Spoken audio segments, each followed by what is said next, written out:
तबे खिलत ऊपर के चीज जब हिलत नहीं रखे प्यार ससुरा में मिलत ऊपर के चीज जब हिलत नहीं रखे प्यार ससुरा में मिलत प्यार ससुरा में मिलत बेले जवान छोड़ी कोले तू मौज के शादी के बाद ले तो फतरा तू हर के चरो हल जवानी तबे खिलत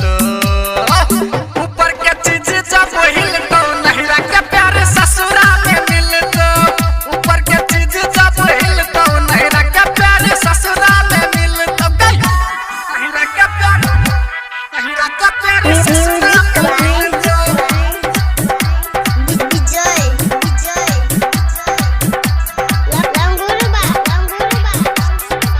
पलंग पर आई तू मेहनतिया उतारत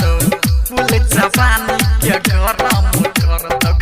फूल जवानी के गरम पलंग पर आई तू मेहनतिया उतारत फूल जवानी के गरम करत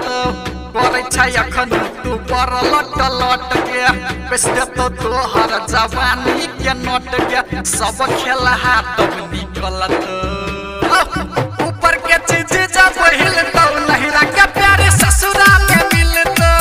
ऊपर के चीज जब हिलत नहीं रखे प्यार ससुरा में मिलत नहीं रखे प्यार नहीं रखे प्यार नहीं रखे प्यार ससुरा में मिलत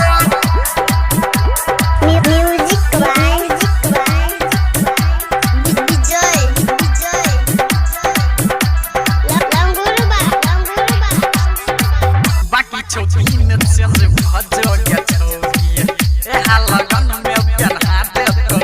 ठीक है ए लगन में पहना दे